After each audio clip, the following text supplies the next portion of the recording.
Hey guys, Casey here, and before we get into the episode today, I just wanted to say a couple of quick things. First off, thank you so much for the support. All you guys that have downloaded, subscribed to, and shared the podcast with your coworkers or your employees. Thank you so much, man. It's amazing to me that we've got 500 downloads in 3 episodes. Really cool. So I also wanted to give you a heads up about an episode that's going to be airing in December that's going to be a little different than what we've done so far. So in this episode, we're going to be talking about social media marketing and how you can use things like Facebook, LinkedIn, Instagram, even Snapchat to expand your personal brand within your territory or your distributorship's brand, and to keep contact with customers and just be present when not present. There's a lot of cool things that you can do with those platforms, and I'm going to have a few different experts on to talk about it. First off, my friend and marketing expert Danielle Wallace is going to talk about kind of the theory behind how a BG rep can use some of these platforms to increase sales and to leverage their brand. We're also going to have my friend Sophie Dene on, who's a social media strategist, and she helps businesses all over the place get the most out of their social media accounts. She's going to tell you how to post, how to do it in ways that will help you get your message out to your customers and make sure that they see it and interact with it. And we're going to be talking with a BG rep that has done a particularly good job at using social media to build his personal brand and increase sales. And I think you're going to like what he has to say. So just keep in mind that's coming in December. I know for some of you, you may think, I don't know if that's really my thing. I might skip that one. I would encourage you to listen to it because I think you're going to find it useful. Anyways, thanks for listening. And without further ado, here's Mike Lasuzzo.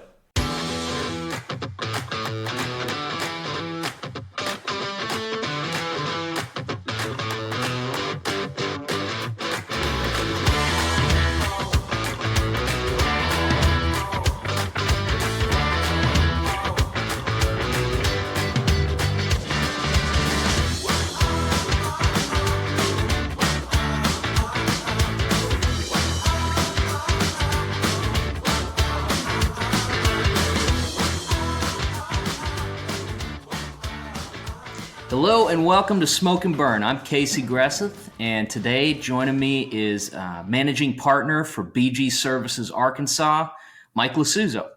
How you doing, Mike? Man, I'm doing good, man. Thanks for having me on. Yeah, absolutely.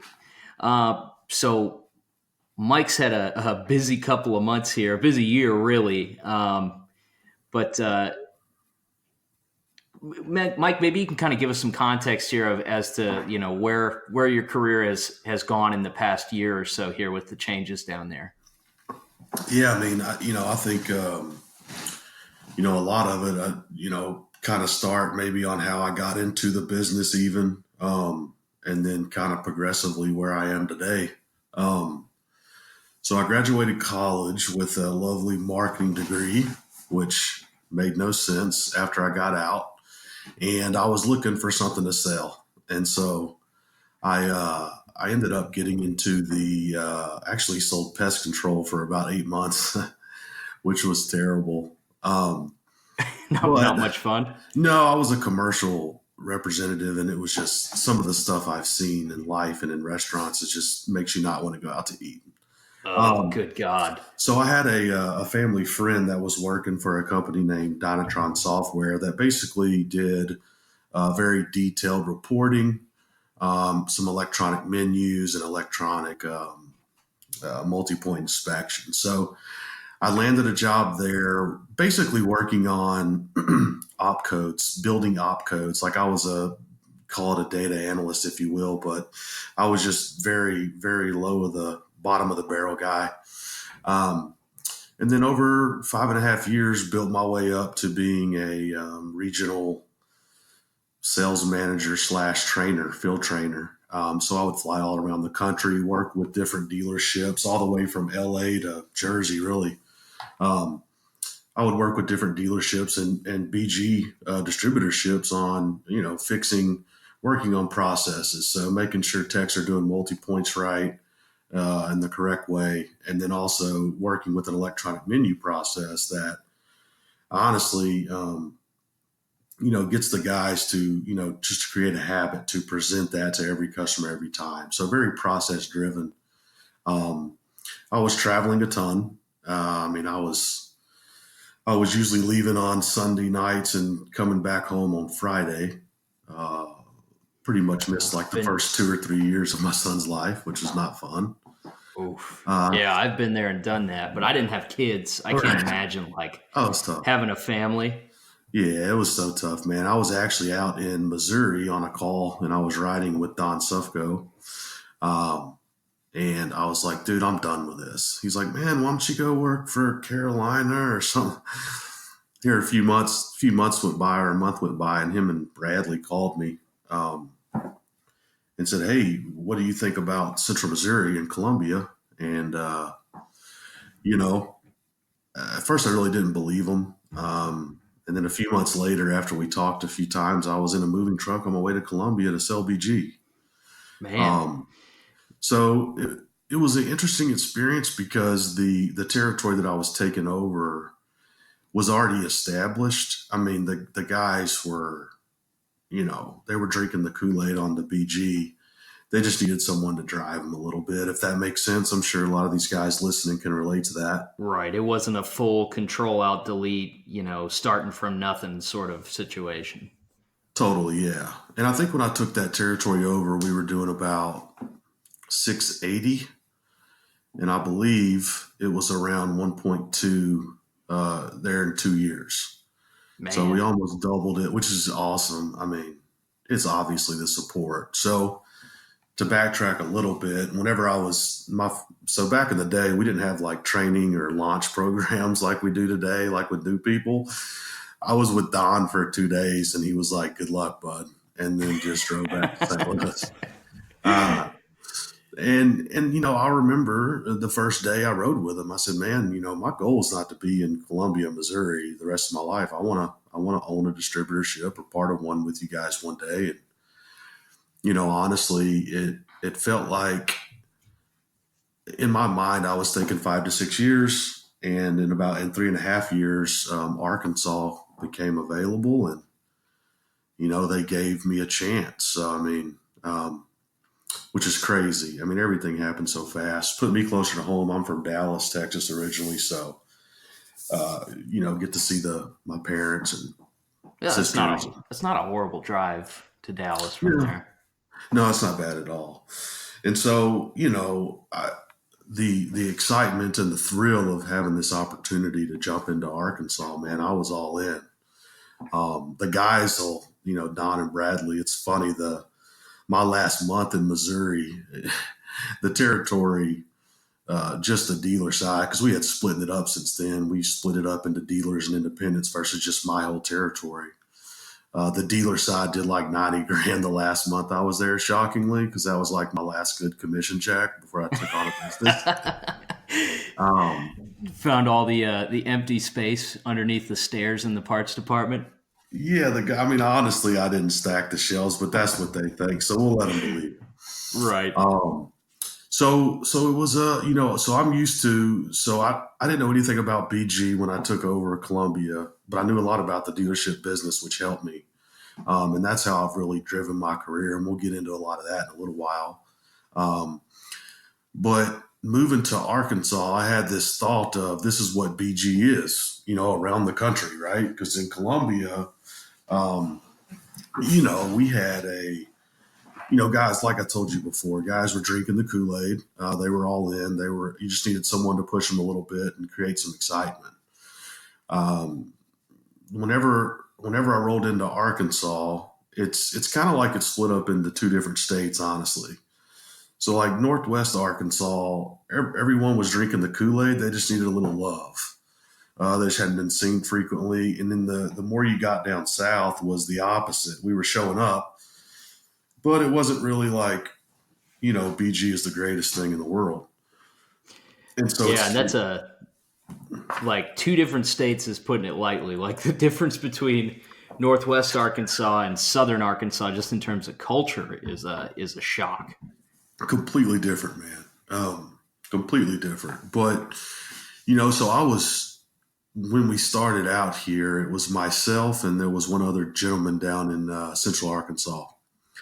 And about 2 months in, I was fortunate enough to, because I was basically running. I was running out like we use ProMasters here, um, or we have, or it was based like a Nissan NV.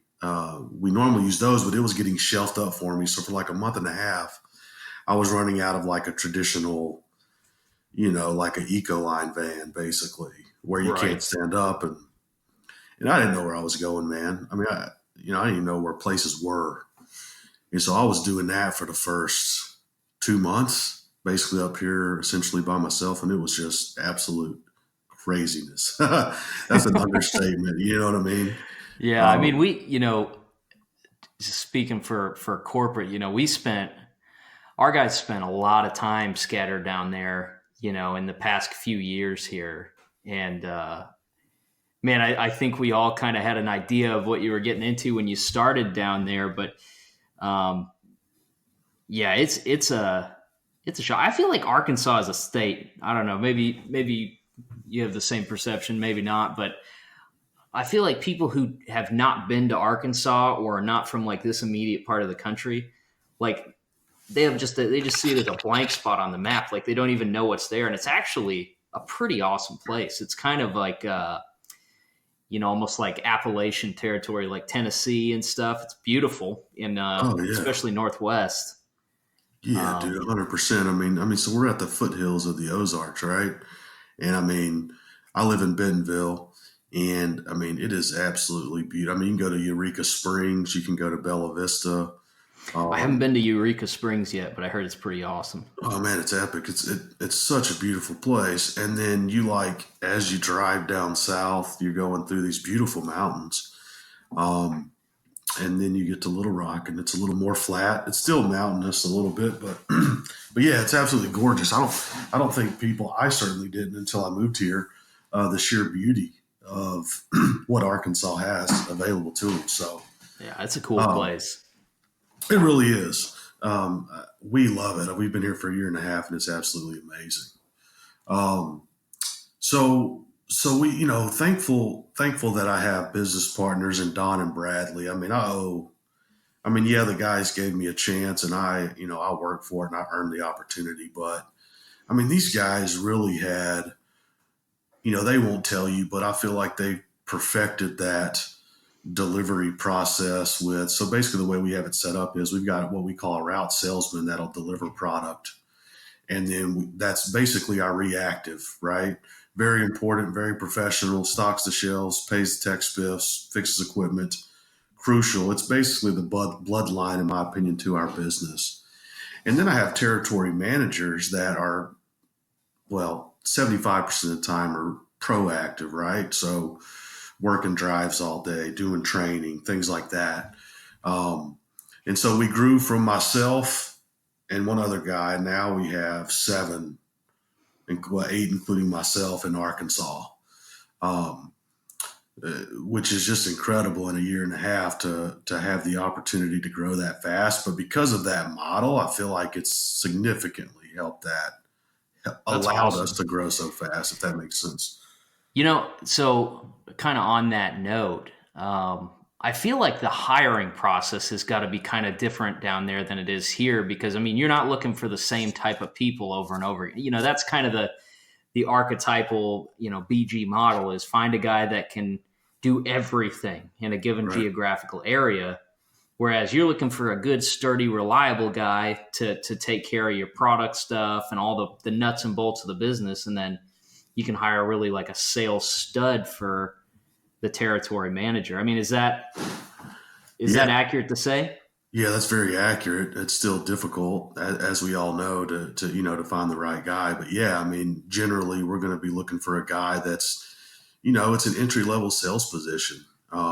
Honestly, is what it is. The what we call route sales, and one of my guys, the first guy I hired, started out in a van, and now he's running an independent territory, and we have someone else in the van.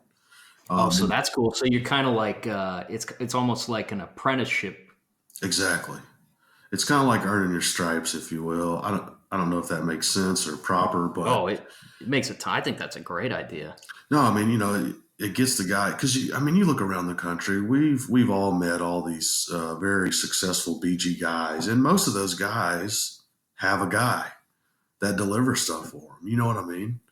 Right. Um, because otherwise they're spending too much of their time being reactive instead of proactive, and we all know we have to be proactive to grow our business. Mm-hmm. And so that's with them having that model and having this opportunity in Arkansas, it was very very unlike Columbia.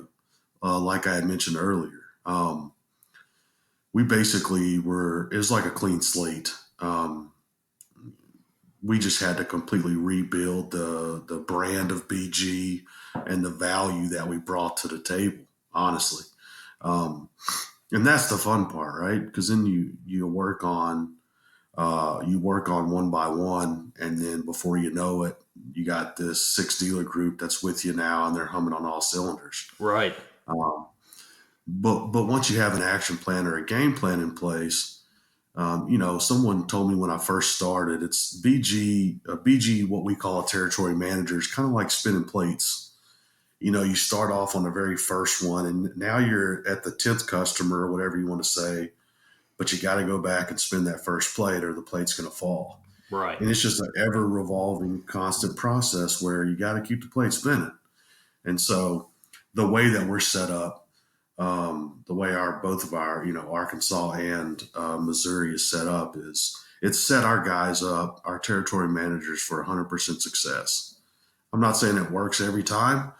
You'll hire the wrong guys like we always do, but when you get the right guy and you get the right team together, man, it clicks very quickly.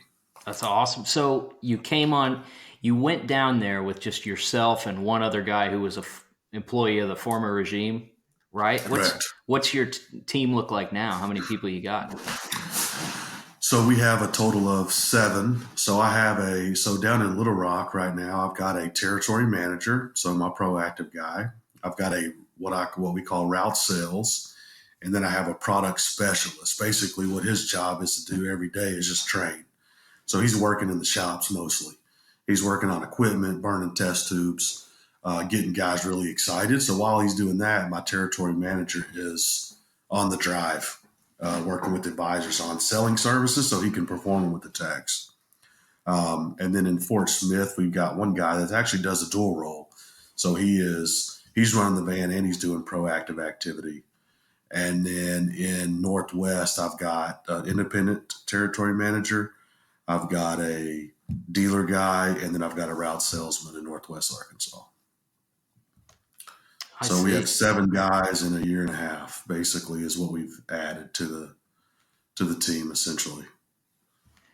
That's incredible, man. That's Yeah. that's astronomical growth. I mean, I suppose that really enables you to like you said, spend the time on business development rather than just putting out fires. Oh yeah, 100%, and that's why I feel like it's most successful is because of that. Without that model, man, it wouldn't have happened as quickly here. And I mean, my guys have done a really good job, and they're the reason why we've excelled this very first full year. I mean, they've done a heck of a job, but there's so much out there still, Oh, and sure. so it's just re-engaging that process. And one of the things that's helped us a lot is we utilize an outside sales trainer. His name's Brett Baker. The foundation and the name of the program that he uses is Sandler Training, is what it's called, and it's basically like a different approach to the normal everyday sales guy walking into a manager's office to prospect, right? So it's essentially a way to be different, if that makes sense. We teased Sandler a little bit when I was talking to Steve Tingle because he's on a similar sort of program right now. I think with Brett Baker actually.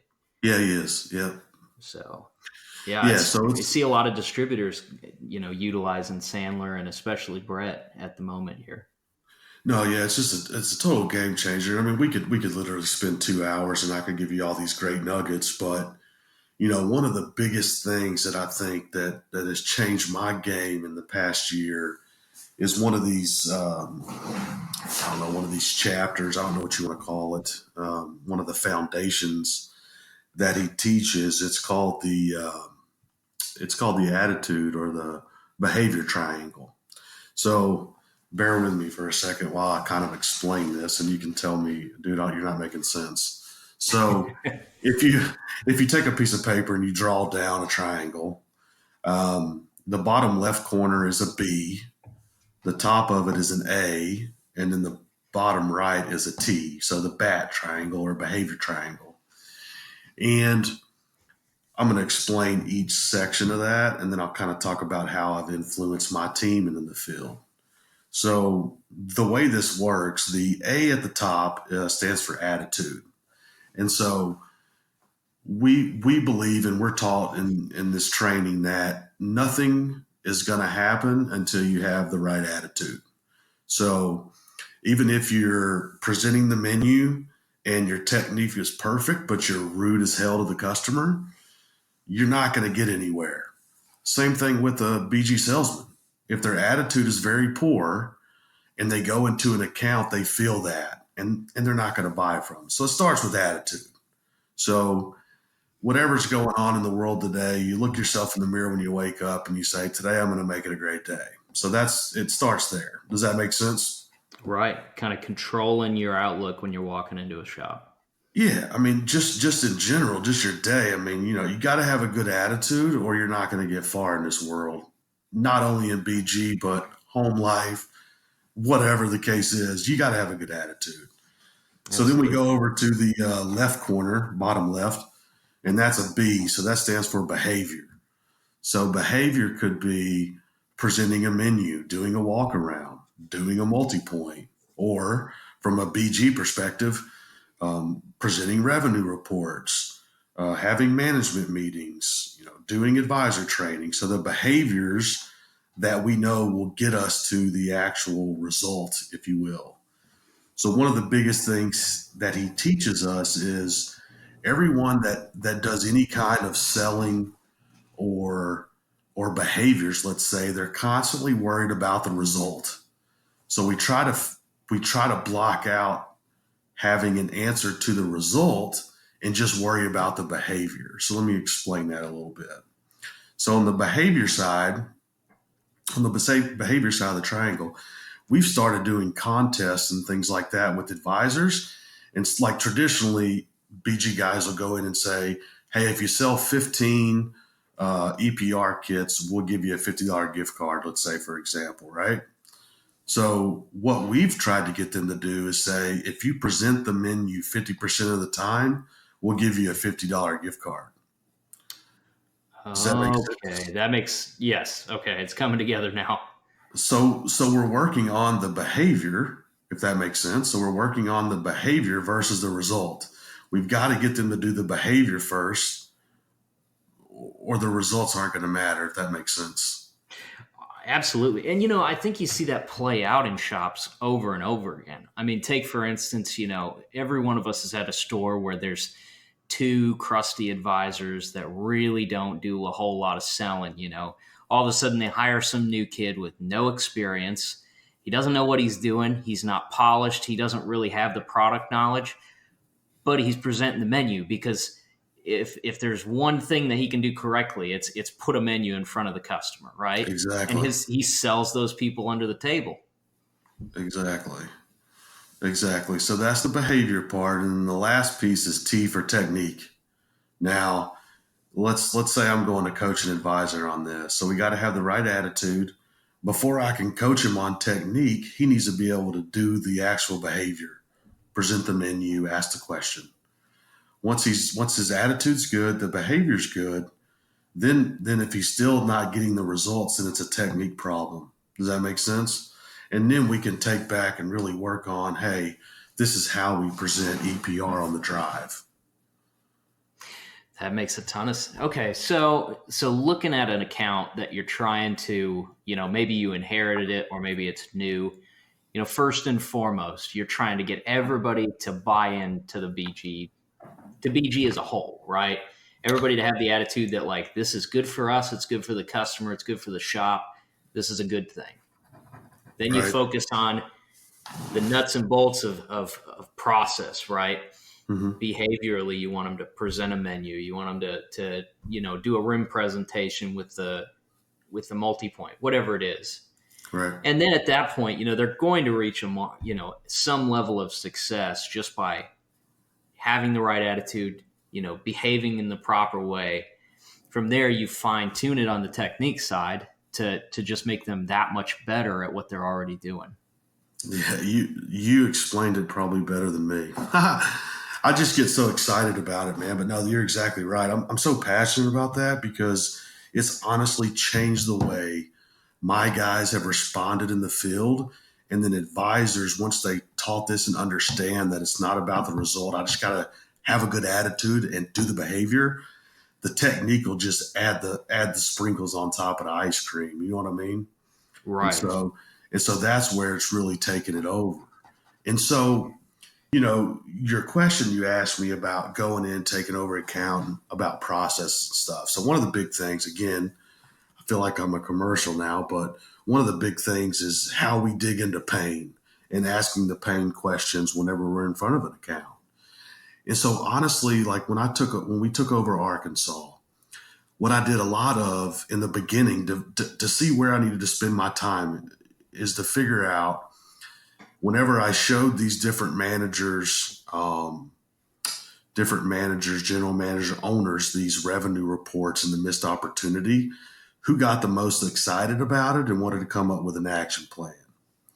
So I identified those by figuring out if there was some pain there and they wanted to grow their business. So we start there. And then I'm able to identify the accounts I need to go focus on. So once I got some type of commitment, we completely build an entire process from the appointment setting till the follow-up email about the survey that they got. Okay. Um, and it's not all about BG, right? So it's not all just about how can we do this walk around and do dip trays, right? You know, we still can do a little bit of that, but I mean, everything's so sealed up and hard to get to. It's kind of difficult. Right. But it's about looking at tires, on the drive, doing white, things like that, doing the walk around process. Um, and that's honestly where it starts. So whenever someone comes in, um, first and foremost, the appointment setting side of it is the opportunity to set the expectation. My advisors are going to need 5 minutes with you on the drive. Your advisor is going to need 5 minutes with you on the drive, just to review your vehicle on the outside while you have in front of us, because you're going to drop it off with us today.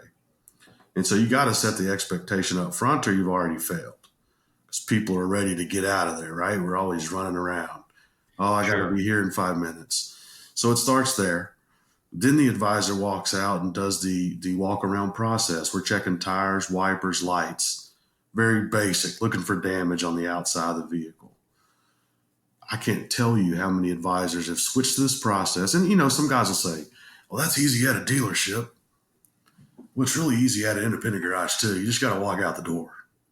Right. Um, I used to get a lot of that feedback, and it's important just to, man, during that walk around, I can't tell you, and I'm sure you've done it a ton too, but during that walk around process, you can really build some really good bonding and rapport with the customer about their vehicle, because they'll ask questions. And it's just a very unique opportunity to let the guard down a little bit, if that makes sense.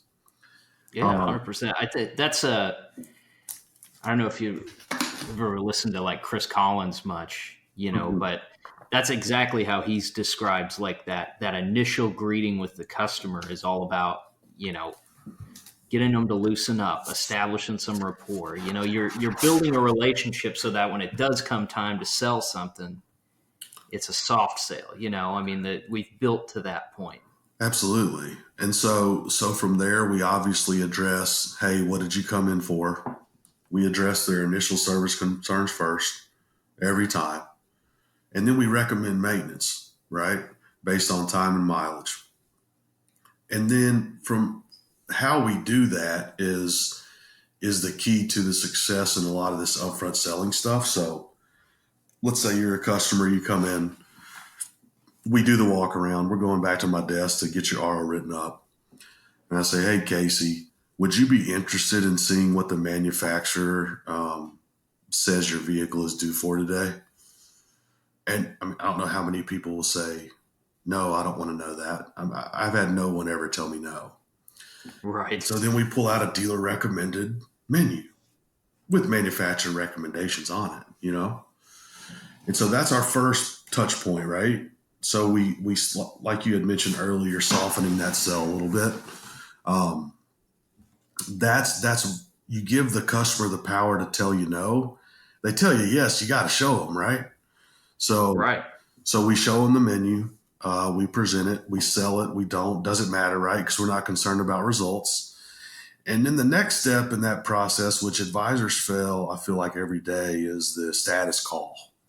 When the customer's dropped it off or in the waiting room, how are we following up with this customer?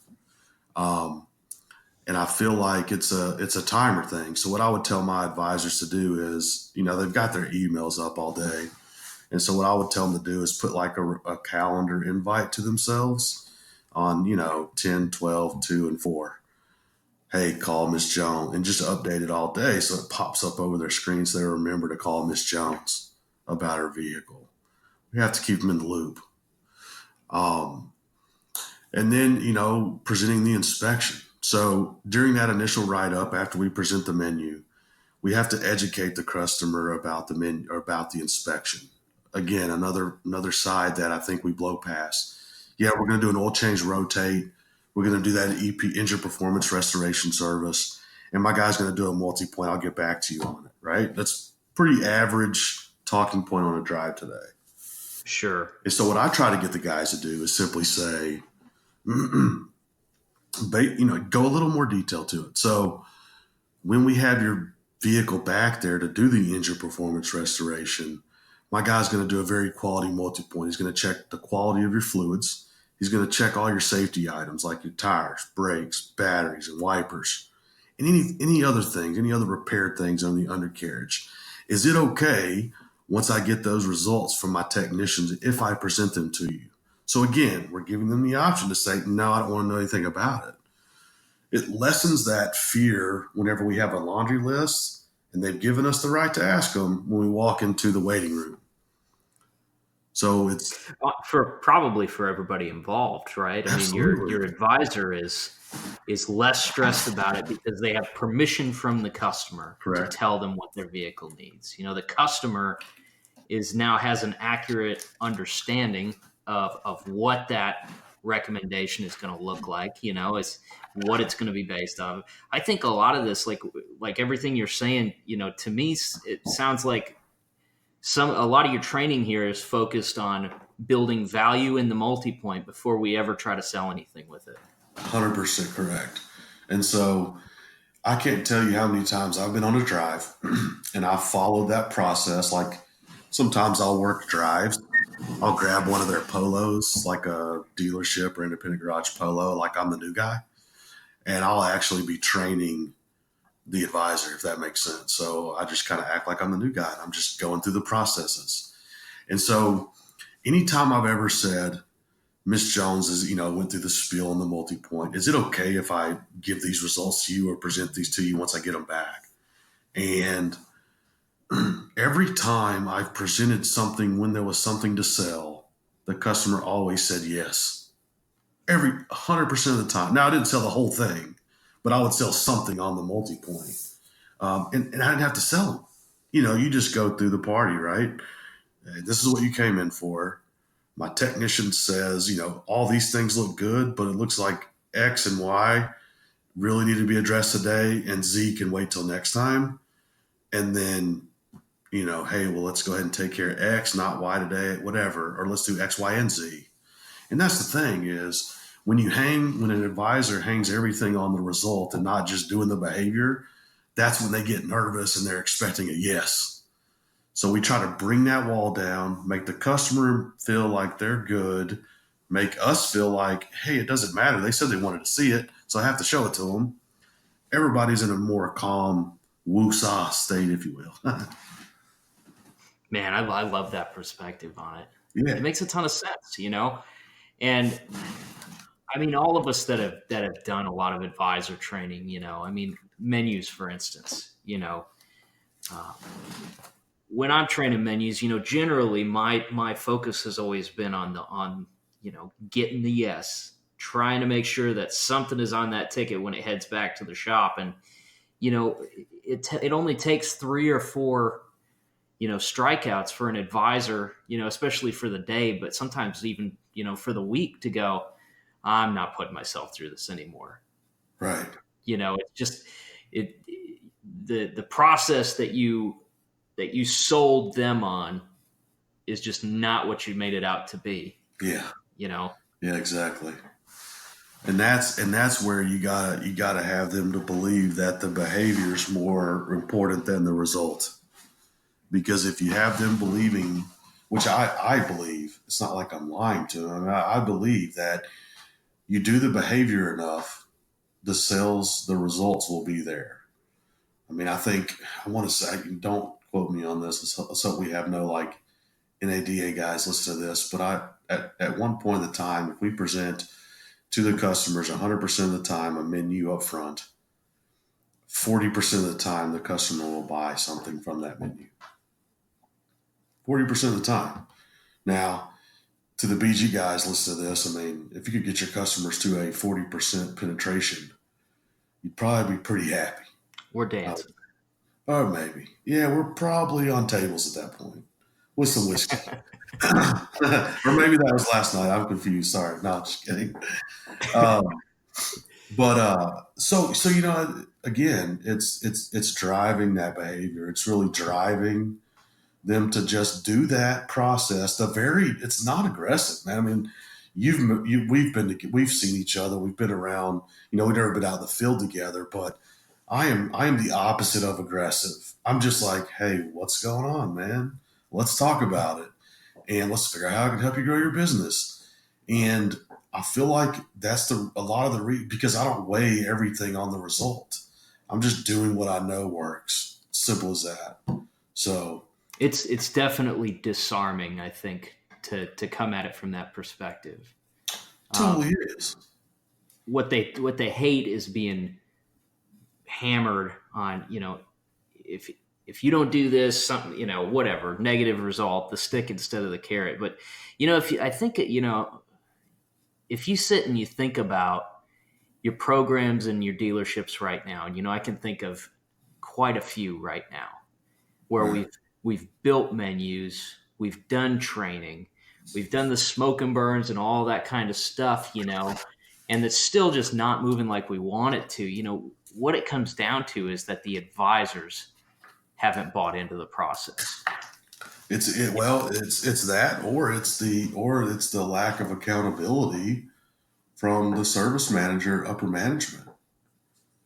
Right. So at some point, so what's okay, that's a great segue here. So you go in, you really set the store up for success, getting buy-in on it from everybody on BG, training them on the behaviors. You're starting to train the people who are buying in and using the process on having a better technique. At what point do you have to pull that accountability card, when you've got an advisor that's just not giving you the time of day? So part of the initial meeting is setting expectations on what their goals are in regards to a number. So it gives us something to shoot for. So my commitment to them is if they give me a number, excuse me, if they give me a number, let's say it's 25%, okay? And they're currently at, let's say they say, okay, 30%, and they're at 10, I'm going to say, but John, that's really not realistic for us to get to 30. What about 20? And then we agree, okay, let's start at 20. So whenever I get commitment from hey, let's get to this percentage standpoint, then it's a weekly report to those advisors to let them know, and the manager every week they're getting a sheet of paper that shows their success, that shows their results actually. And so Without a VMA, Dynatron, whatever it is that you've got reporting, you just got to go to the shop, get the data, sit on your computer and shoot it to FedEx, go print it and bring it back. I mean, you got to find a way to get it done every single week, because until the manager knows that you're serious about your end, generally they're not going to get very serious on their end. Right. So especially when it comes to reporting and data, you you're of the opinion that you need to be in the driver's seat when it comes to getting that data. You can't rely on a parts manager or a service manager or whatever to do that for you. You just got to go in and get it. Absolutely not. Yeah, you have to be the guy that's going in and getting the data. And I feel like once you know you've broken down a wall with bonding and rapport, the guys will just let you jump on and grab the data yourself.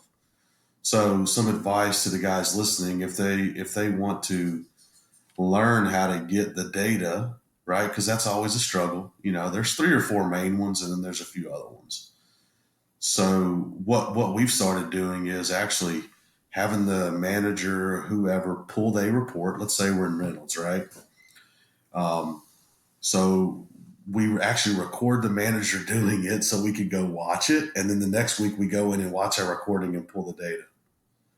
And so Man, then after two or three, that's such a simple solution, but yeah, it makes no, so it's much crazy. sense. It's crazy, right? So I was building an opcode last week, and I had my guy in Fort Smith, Ron, record me, so because he didn't know how to build it in Reynolds, and so then I had him forward the recording to another guy that was having wanted to build the opcode in Reynolds, and the guy got it done. Um, so I mean, you have to, in order to hold a shop or dealership or whoever accountable, you've got to be able to do it yourself. You got to go in there and just knock it out. I mean, generally the managers will let you. I mean, maybe the first few weeks they'll want to do it, but after you keep showing up and you're getting results and things like that, I mean, generally they'll just let you jump in and knock it out, get the data that you need. And it's literally, I mean, you know this, it's 5 minutes to get the data.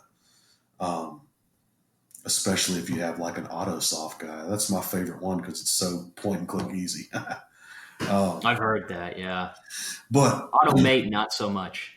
yeah, that's a negatory on that one. But yeah, I mean, you have to take control of that, and it's up to you to start that party. And then so you create a goal, whatever. You've identified these behaviors to get you to the goal, and then you got to hold them accountable to that, to the behavior, because like I said, you go back to the triangle: attitude, check; behavior, check; technique. Well, we can look at the result. The result says we're not really getting anywhere. Well, it's got to be how we're presenting it to the customers. Or maybe the advisor had a bad day. I mean, I've got rock star guys, right, that do, they're at like 75% penetration on BG. And they'll text me and be like, man, I had a rough day today. I didn't sell one. And I'm like, well, it sounds like it was on you. Sounds like your attitude influenced the whole thing because you're negative Nancy sending me all these sad memes and stuff, man. You know?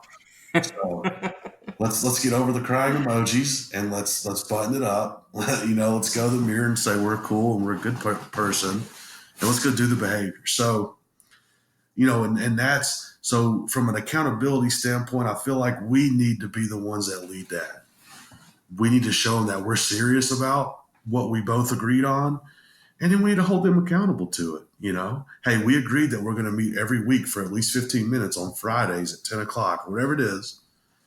And last week you weren't here and you didn't tell me you were going to be gone. What's up? You know, is the money not that important to you? Were you not very serious? And you need to pin them in a corner. And, at the end of the day, I've had several of these things where, and you know this, you spend all this time, you're 2 months down the road, you're not getting anywhere, and the guy backs out. Man, that's a customer that you don't go see every week anymore. You know what I mean? You have to move where you need to be. I'm not saying you give up on them, but until you get, you can't stay on the first plate, man. You've got 30 other plates, if that makes sense. Right. You eventually got to move on. Especially, kind of looking at your scenario when you started down there, it's just you. and there's a ton of accounts, and you got to strike where the iron's hot. If they don't want to play ball, we still give them great service, but that's Right. not going to be the focus of your attention. When they're ready to make a change, because you Absolutely. keep offering them the option, boom, Yeah, then you run in on it. 100%, man. And I think that's where a lot of the times guys will fail in the not fail, but not be as successful as they could be, is because they don't identify if it's important to the leader or not before they put in all the work. When you skip that process, if it's only important to you, you're only going to get so far in that account. That's just facts. That's now. I mean, I can be the accountability guy, and we can grow the business to get to 20%. And yay, we're doing okay. But you'll never get that thing to 40, 50% until you got someone in upper management holding guys accountable and holding you accountable to whatever's happening in the shop. So, Right. so that's where it starts 100% of the time is accountability with upper management. You got to create a game plan and some kind of goal, right? A goal. Don Sufco, actually, I'm giving him another shout out on this. Hope he listens. But he once told me a goal is only a dream without a deadline. So, the guys that have a goal that you set, it's for this month. So the guy that goes from 10 to 15, I mean, we're not going to jump from 10 to 30 unless there's just this rock star that we got hired at an account that's going to do it for us. It's very unrealistic. So we just take, eat the elephant one bite at a time. And that's just how it needs to be. That's how it works.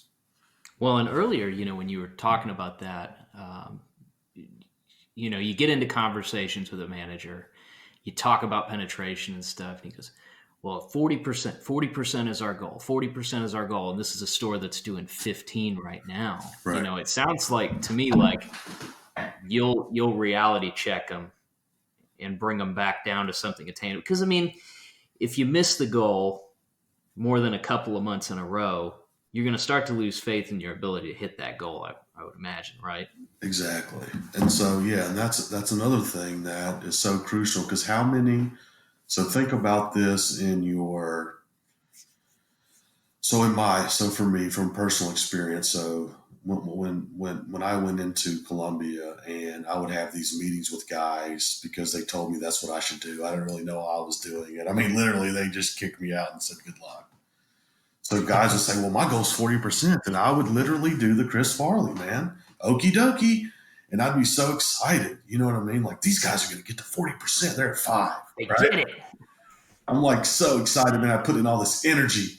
I'm getting, doing a contest. I'm getting every guy fired up, doing one-on-ones, buying lunch, buying pizza, buying breakfast. And then literally they go backwards a percent to 4. And I'm like, Jesus, what had happened, right? What did I do wrong? And so slowly but surely, man, what I figured out is we need to set realistic goals. So if we're at 5, realistically, to double that business would be pretty awesome. So let's get to 10. And then literally, I call it the 5% rule. There's something else on that, but 5%, I feel like me and a manager can influence a minimum of 5% a month pretty easily. I feel like, I mean, not easy, but we have to meet and combine and make stuff work. You know what I mean? Now, Right. I've had examples where we've had 20% jumps in a month. We were blown away because everything was clicking on all cylinders. But you and I both know. I mean, realistically, it's a 5. I mean, if you have someone at 15, you can get them to 20. You would take that every day.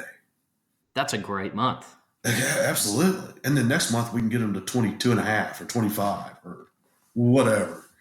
But getting to that goal. So it's setting those small wins and not saying, by the end of the year, I'd like to be at, 37.5%. Well, come on. You're at 2. Let's get you to 7 or whatever the case is. So, and how are we going to get there? Not just, hey, let's set the goal, but like I said earlier, you gotta dive into their process and understand their business before you even honestly have the conversation about helping them grow it because you don't know what's wrong with it, right? So Mm-hmm. one of the things that any new BG guy that's ever started or ever worked in this world was go to the busiest customer that you got and just hang out on the drive. Listen to them talk, listen to their struggles, see what they go through every day, pick up trash, move cars. That's what I did. I mean, I would literally spend half a day on a drive every day during the week. Sometimes it'd be 3 or 4 hours, depending on how it going on, because I was running a route too in Columbia, but at least in the beginning.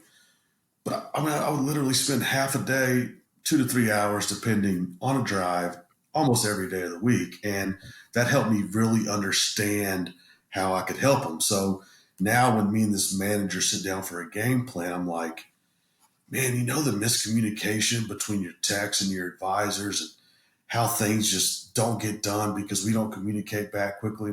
And the guy's like, oh my God, yeah, that's a big problem.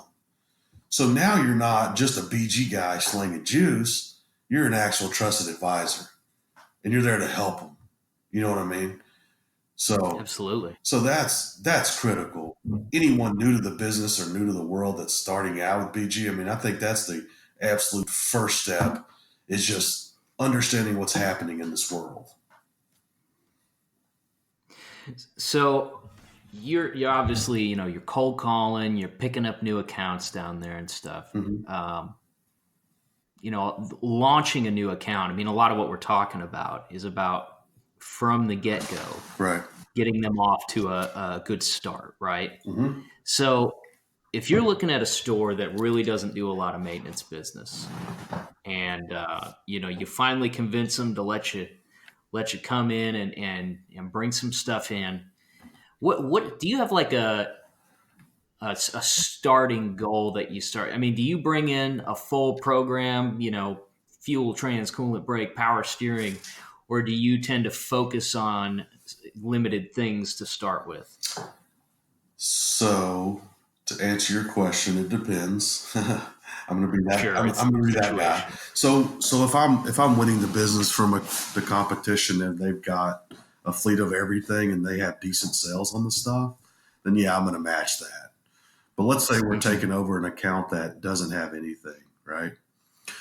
Traditionally, I'm gonna start out with oil services, pour ins, and fuel because for two reasons. Because if we can't, number one, if we can't get good at that, then it's going to be really hard to get good at the other stuff. And number two, from a cost perspective, it's a lot cheaper for me to get that party started and be able to add some value to what I bring to the table. So I don't have to go out and spend 15, 20 grand on equipment. I can just roll in a fuel tool and some pour products and really focus on that. So whenever I start out with those two things, um, there's something I do or that I've always done. I call it opcode hygiene. And so I'm not going to only build the opcodes for BG stuff, but we're going to look at all his maintenance opcodes and just make sure they're priced right and he's not overpaying. So I do a market survey for him. I have it all together and ready to go and kind of show them comparatively where they are. So we identify their whatever their door rate is, and then we really go look at the top 25 to 30 maintenance opcodes and make sure they're priced correctly. So check one for Mike Lasuzzo and BG, right? We're getting involved in their business and helping them grow it. So I mean that's honestly where I start. What do you do, or what's your opinion on that? Well, it's situational for sure. If you're replacing a program where they're doing, a little bit of everything, sometimes, I mean, that's your only option is just to come in guns blazing. Right. Uh, I agree, though. I think fuel and the oil products, pour products are the best way to start. And then, when you are doing your research, like you talked about, combing their opcodes and looking at sometimes the best place to start is by looking at what they're already good at. If, Right. if it's a Honda store and you start looking at their your maintenance numbers and they're selling 50 or 60 transmission drain and fills a month, If you can convince that manager to replace his drain and fill with a full fluid exchange service, with our stuff, I mean, if you can walk into sales right off the bat, by all means, do it. But I Absolutely. think that same Honda store, if maintenance is pretty new to them, and you know, you look at their opcode report and they're selling 3 coolant services a month. Well, that's probably not the best place to focus your time and attention, with Right. a meeting. No, yeah. And so, yeah, so going back to that, like, I look at brakes a lot. Um, are we doing brakes and then how many brake services? And obviously, when we're not BG or there's not a maintenance program there, there'll be 100 brake jobs done, but 3 brake services where they've actually changed the fluid. And so I use Sure. that as an opportunity to say, well, here's where we can capture 7 grand of revenue. I'm just going to throw that out there. If that's not important to you, then I don't need to bring the machine. But, I mean, so yeah, you're totally right. But I still think it's really important. I mean, yes, I want to tie those things to that. But traditionally, I'm going to start out with, because I feel like what we do, those 2 services, 44K, EPR, MOA, and fuel services, that's a few of the services that when the customer leaves, they can feel a difference in their vehicle. Like I'm Hmm. confident when I say that. And it's a really inexpensive way to get them into the protection plan. Because, I mean, you're taking an engine performance service, 60, $70. You know what I mean? Absolutely. So poor products, especially. I guess both oil and fuel. Yeah. Um, you go in, you do training and stuff. Like, what materials are you starting out providing them with? I mean, are you going straight to a full scale maintenance menu, or do you start with like a one pager or a good, better, best? I mean, what do you pivot to generally?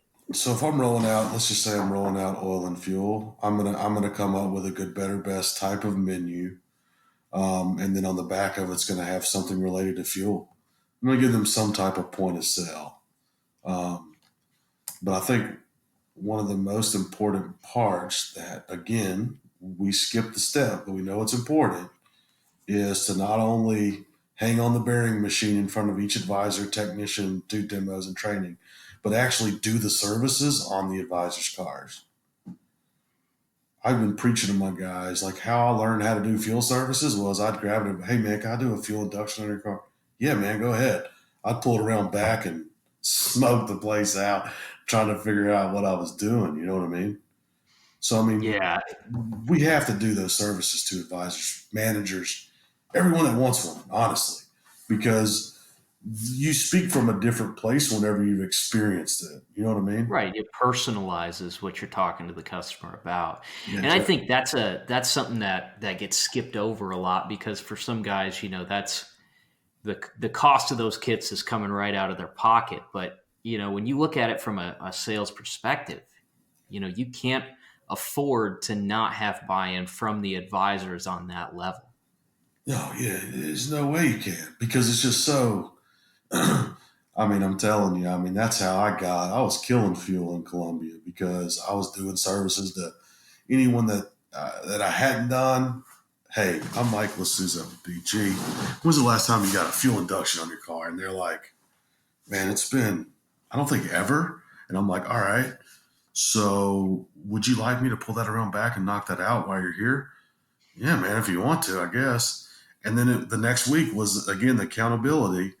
Hey, man, did you notice anything different when you drove away? I mean, 98% of the time, unless you just got that one advisor that whatever, 98% of the time was, yeah, dude, I could tell the difference in throttle response, MPG, idling, whatever the case was, man. There's always some. They can feel it, even if it's like a mental thing where like throttle response is better or whatever. Even if it's not there, they believe it, and so they're going to pass it on to the customer. So, guys, got to do fuel services on advisors' vehicles. So important. That's big. And I think one of the things that I've learned over the past couple of years here is we all know that fuel economy is a finicky metric to use to It judge the is. success of a store or Sure. of a service. Right. But what's a lot more reliable and sometimes more impactful is miles per tank. Right. Especially if you've got an advisor that knows, they fill up their car twice a week. They know they get 350 miles out of a tank. you know, the numbers might not look that impressive if they get, 1 mile a gallon more or 2 miles a gallon more. But when they realize that, man, they got 40 extra miles out of that tank, that's huge to them. And it's a Huge. lot less likely to burn you, if you make Oh, yeah. promises on it. Oh, yeah, exactly. Yeah, I never promise it. I just promise to be able to help their engine breathe better. And I don't know if it's going to change the way you drive or how it feels, but hey, I feel like I need to do this to your car so you can speak from a different place. And man, every time, I'm telling you, it's so important for guys to do that. So there's a big debate between some of our guys right now on poor product menus, good, better, best. I've got a camp that believes that when you set them up, your pricing that displays to the customer should include the oil change in the final price. And then a camp that thinks, you should do a la carte pricing on that menu because they're already there for an oil change. Where do you fall on that spectrum? Man, I love the question. I fall on, so all of the menus that I create will say, let's say it's a can of MOA. In the bottom, it'll say 14.95 plus oil change. And I'll tell you why. So I don't include the oil change in the price, and I'll tell you why. Because so I've done both. I used to do it the other way, where I would say, let's say the oil change is 40, so kind of like $15, so $55, right, for MOA. Mm-hmm. And I did not have a lot of success. And one of the guys in Missouri had changed it over to this plus oil change. And the reason why is because I teach guys or try to train guys all the time that you're selling this can like you're selling an induction service. So whenever you add the oil change included price, if that makes sense, whenever you add that in as a whole price, it sounds like you're selling an oil change for that much because the customer doesn't understand the difference. And then some guys will say, well, I can explain it different. No. So whenever we separated and said like X plus oil change, it started moving. So that's kind of why I fall in that world is we should always sell it like it's its own service and not part of the oil change, even though it has to be. That's a good point. That's been a big point for Primoco in Atlanta, and they've just crushed it Yeah. on oil products over the past few years. Yeah. But that's been something that they've preached for a while is, nobody wants to buy $100 oil change, but people will buy if a fuel induction was $80 on top of their oil change, we'd probably have advisors selling them all day long. So drawing the line both in the customer's mind and the advisor that's selling it, I mean, is critical. Yeah, that's where I fall on it. I've tried it both ways, and for me, it's been more successful the latter. I mean, just having it separated out like it's its own service. So can I put you on the spot here Sure. and ask you? You're training an advisor to use a good, better, best menu. Do you have a default word track that you could share with us on how you do that? Dang, man. Isn't the time over? No, I'm just kidding. Yeah, so this is how I've always trained advisors to do it. I'm a Mr. Keep It Simple guy. So, hey, Casey, I see you're here for an oil change and rotate today. I actually checked your history before you got here, and I realized that we haven't done an engine performance service yet. Would you like me to do that today? That's it. Now, when the customer says, well, what is that? Or even sometimes customers say, yeah, sure, go ahead. Okay, so we want to keep it simple. Right. So then the customer says, well, what is that? I use two different examples. So one I'll use is, so basically over time with regular scheduled oil changes, we're not getting 100% of the oil out of your engine, out of the pan and everything. So every 10 to 15,000 miles, we recommend we take this shampoo and we get all that nice and clean, this detergent-based product. We drain all that old stuff out, put brand new oil in, then we get a conditioner on top. So basically what I'm saying, Casey, is you're your engine is due for a day at the salon. We're gonna cut the hair, but we need to do a little perm action. And I mean, it honestly works the best for me. Um, I've also used the example of like if I was to fry bacon in a pan Monday through Friday, right, and just kind of dump the grease in the sink, but didn't really clean the pan. By Friday, number one, I'd have some really good bacon, but I'd have a really thick coat of grease. So basically, what this service is, I'm gonna take some good palm oil soap. I'm gonna get that cast iron pan clean and take some really high expensive olive oil from Italy, and we're gonna condition that pan so it's good to go for next time. Boom. So That's a great example. So that's what I mean. The shampoo conditioner thing, man. And it's weird coming from a bald guy, but so then usually I'll play on that too, and then the customers laugh and they don't buy anything at that point. But that's honestly my approach. And I mean, you would be some guys, and maybe this is where you're going. I might be taking the words from your mouth, but I feel like some guys overcomplicate the heck out of it instead of just again behavior, asking for the sale. Your engine performance service is due today. We have not done that yet. 75% of the time, the customer is going to say, well, what is that? Or is that in my owner's manual? Or do I really need that today? But 25% of the time, they're going to say, yeah, let's go ahead and do it. How much is it? $60. Oh, yeah, sure. Go ahead. Right? Right. So, I mean, again, I think it's the behavior part of it. Do you have one that I could steal from you and use in the field?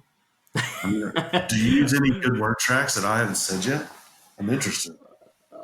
Ours doesn't differ a lot. The one that we've been running with, and I got to give props to one of my guys, Walt, for kind of for creating this particular model. But what he does is he has the package is set up as best price, best value, best performance. Mm-hmm. Right. So a customer comes in and it's a la carte pricing. Hey, Mr. Customer, along with your oil change today, we have some complimentary services that a lot of our customers choose to use. As you can see, we've got our best price, best value, and best performance options here. What I like best about all of these is that they come with our lifetime engine guarantee. There's more information about that on the back of the page. Take a look while I'm getting your car's information. When I get back, just let me know which one you want. Nice. I like it. It's very so that's funny you brought that up. One of the guys, John Lovin, created one that says, I like my car, I love my car, I need my car. Yeah, I've seen that. John seems like he's probably he does a lot of like word track training and oh, yeah, man. Very deliberate about how he sets things up, I would imagine. Uber creative guy. Probably one of the most creative guys I've ever met. He thinks of things. But yeah, I mean, no, that's perfect. So, I mean, you're presenting off a menu there, which I love it. I mean, and then when the customer dives in, I mean, are you saying I feel like advisors try to get too technical and they're like pistons and rings and this and that and valves and all this. I mean, yeah, it's too into the weeds. Yeah, exactly. So that's what I always try to preach to those guys is, man, just simple. Keep it simple. You start talking about, you're selling a fuel service. You start talking about valves, injectors, top of pistons. Customers are like Jeff Dunham, it's going right over their head. You know what I mean? Right. Hey, Mr. Customer, gasoline leaves a lot of residue behind in your engine as it burns. And so occasionally, about once a year, we need to go in there, clean all that up, just get your vehicle back to factory specifications. It helps with performance, helps with your fuel economy. Great thing about it is it comes with a lifetime guarantee. So keep up with your maintenance. If something happens down the road, we got your back. Can we get that done for you today? Perfect, man. I like it. See, that's what I think the BG Lifetime Protection Plan is the best kept secret in the country, man. Oh, for sure. I don't understand why because if guys use it like they were supposed to, I don't know if it'd be around. You know what I mean? And I think all of it kind of comes back to all of this stuff. I mean, there's no silver bullet for setting up a program. There's no magical word track that's going to double your sales overnight. It all revolves around that behavioral part of the triangle, right? One of the ways that I think you probably agree is, part of getting guys to buy into the behavior, the correct behavior every time, Yep. is by making it's having a reasonable expectation. We can't expect advisors to spend 3 extra minutes with a customer going over detailed information about the service itself or about protection plan. But you can expect an advisor to spend 20 to 30 seconds talking about those things. So Yeah. if you equip them with simple, easy to understand word tracks that focuses on value rather than the technicalities of what's going on, I think that's the part of the key is of getting them to buy in is this is a reasonable thing for me to expect you to do, wouldn't you say? Yeah, no, you're exactly right, and maybe that's something I got to go back and figure out in my process and make sure I'm doing that. I mean, I feel like I am, but maybe I'm not. Maybe we're not putting enough emphasis on it. Such value. I mean, whenever I'm working a drive and I'm selling, I'm talking about the protection plan, right? Because it's more of an oh by the way with me. I don't think I do it at the beginning as much, but it's more of when I'm walking them to the car to talk about CSI. It's a hey, oh by the way, we did this service today, and that comes with a lifetime protection plan. But the way you say it sounds better in regards to upfront, so it gives them a little bit more tie down, turn the wrench a little bit more to the right to get them to be like, okay, this is why I need to do the service. It's going to protect my vehicle. Yeah, and like regardless of whether you talk about it at the time of sale or after the fact, the whole point of it is to build value in what we've done, and I think that's the thing that sometimes we have to spell out for advisors. It's like if we sell a $500 maintenance package today and the customer leaves here not knowing the value of what they spent money on, we've lost. That's not a sale you're going to make again. So yeah, it doesn't have to be Right. used as a sales pitch, as part of your ask, but it's something that if an advisor has an easy word track that they can pivot back to, when they're delivering the car, hey, great thing about the services you had done today, it comes with a lifetime guarantee. If you keep up with your maintenance, if something happens down the road, we'll take care of it for you. Yeah, and I mean, shout out to honestly to BG and that program that has come such a long way. And just how long have I mean, like 5 years now for me? Yeah, 5 years from the day I started to where that program is today in regards to Mary and her team all up Right. there to corporate. Holy It's moly, dude. it's so It much is different. infinite times better. It is incredible. The response rate, the professionalism, the list goes on. It's always uncomfortable to tell someone no for anyone, right? But especially because it matters to BG, like they know it's a customer. But man, the way they deliver that message and their facts and their data behind it, if it does happen, it's generally because it's our Right. fault, right? It's because we should have never submitted it in the first place, and our account should have known that. It's not like they just declined them to do it. But man, they've just done a phenomenal job with that. So Well, Mike, man, I really appreciate you being on the show, man. We got to do this again at some oh, point. dude, I know, man. Yeah, it'd be interesting to see. I mean, there's so much we could chat about, and I appreciate you having me on. And I would absolutely love to, man. You just let me know when, and after you get a few more in your belt, they'll have to scroll all the way down to find me. In the next 6 to 8 months. So I'm not maybe sure about once that. once I have to scroll twice on once I have to scroll twice on podcasts, I might have to jump back on so I can move back to the top.